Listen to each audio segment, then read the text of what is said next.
जी हाँ मेरे दोस्तों, आज हम लोग 10वां क्लास का कुछ महत्वपूर्ण सवाल लेकर आए हैं जो इस साल जो 2023 में परीक्षा होगी इसके लिए बहुत ही महत्वपूर्ण सवाल है। जो विद्यार्थी ध्यान से देखेंगे उनको एक एक सवाल समझ में आएगी।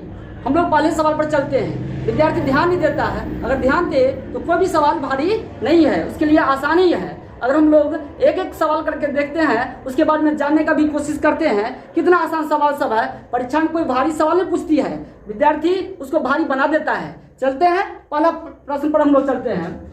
मोटर गाड़ी के सामने लगा रहता है। अब मोटर गाड़ी के मतलब इसका मतलब हो गया मोटर गाड़ी के चालक के बगल में जो दर्पण लगा होता है वह कौन सा दर्पण होता है? वह दर्पण उत्तल दर्पण होता है। लेकिन वही कह दे सवाल कि मोटर गाड़ी के हेडलाइट में कौन सा दर्पण लगा रहता है? हेडलाइट जो मेन लाइट होती है उसमें कौन सा दर्पण लगा रहता है? उसमें अवतल दर्पण होता है। मेरे भाई, अवतल दर्पण का बहुत उपयोग है।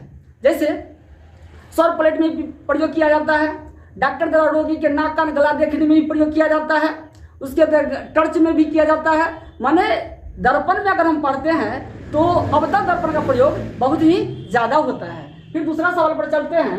हीरे का अपवर्तनांक कितना होता है? तो हीरे का अपवर्तनांक 2.42 होता है। लेकिन सवाल पूछ दे हीरे का अपवर्तनांक 2.42 होता है, लेकिन हीरे में प्रकाश का चाल कितना होता है? तो हीरे में प्रकाश का चाल होता है 1.2 गुने 10⁸ मीटर प्रति सेकंड होता है। फिर तीसरा सवाल पर चलते हैं। एक प्रिज्म होती है, प्रिज्म में कितने सतह होते हैं? प्रिज्म में 5 सतह होते हैं। देखने को तो बहुत आसान होती है। एक प्रिज्म एक त्रिभुज की तरह होती है। इसको देखिए 1 2 3 1 4 एक पीछे वाला भाग मिलाकर 5 सतह होते हैं। अक्सर विद्यार्थी 3 सतह मार देते हैं, लेकिन मेरे दोस्त 5 सतह होते हैं। ध्यान से देखिएगा, 5 सतह है। 1 2 3 4 एक पीछे वाला भाग, सब मिलाकर 5 सतह हैं।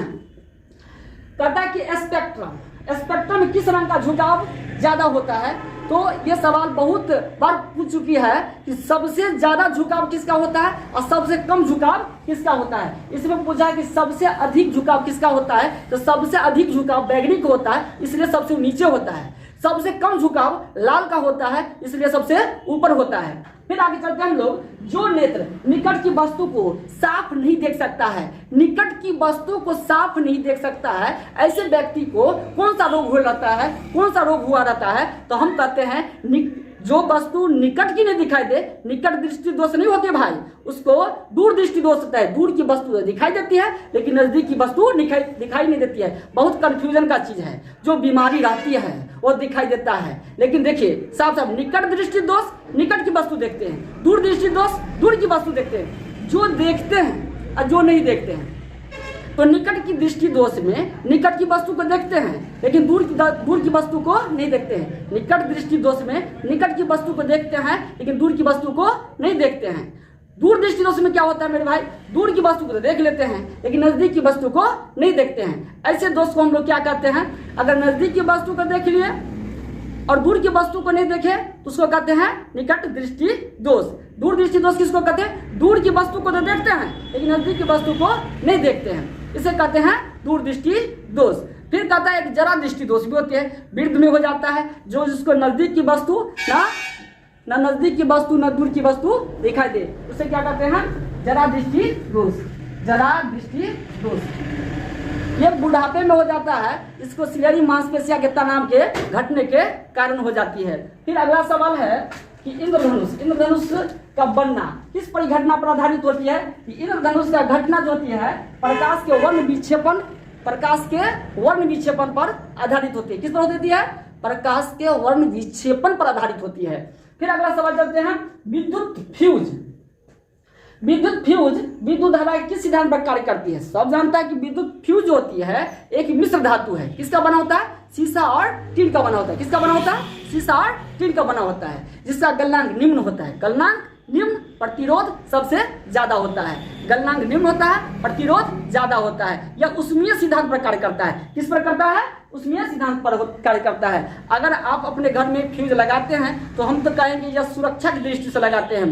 कभी कभी एक वोल्टेज ज्यादा आ जाती है। जब वोल्टेज ज्यादा आ जाती है तो आपको फ्यूज जिस हिसाब से आप अपने घर में यूज करते हैं उपकरण, उसके आधार पर अगर फ्यूज लगाते हैं, फ्यूज गल जाएगा और आपका जितना भी उपकरण है सब सुरक्षित बच जाएगा। लेकिन क्या करता है लोग, अपने बल्ब जलाने से मतलब रखते हैं, किसी तरह का फ्यूज लगा देते हैं। इसी कारण से कभी कभी एक वोल्टेज ज्यादा आ जाती है, जिससे जितने भी उपकरण लगे होते हैं सब जल जाते हैं, खराब हो जाते हैं। इसलिए जब भी फ्यूज लगाइए अपने क्षमता के अनुसार लगाइए। फिर जो है बहुत सारे ऐसे सवाल हैं जो हम आपको बताएंगे, कुछ इंतजार कीजिए और हम बताते हैं। इसका जितना भी सवाल है सब आसान है। देखिए फिजिक्स, केमिस्ट्री, बायोलॉजी, फिजिक्स सबसे आसान है। अगर पढ़ा जाए तो इसके लिए बहुत आसान से हम समझ सकते हैं। एक एक चैप्टर, वह प्रकाश का परावर्तन क्यों न हो, अपवर्तन क्यों नहीं हो, और उसके बाद मानव नेत्र है, विद्युत धारा है, विद्युत धारा के चुंबकीय प्रभाव है, सब चैप्टर बहुत आसानी से समझा जा सकता है मेरे भाई।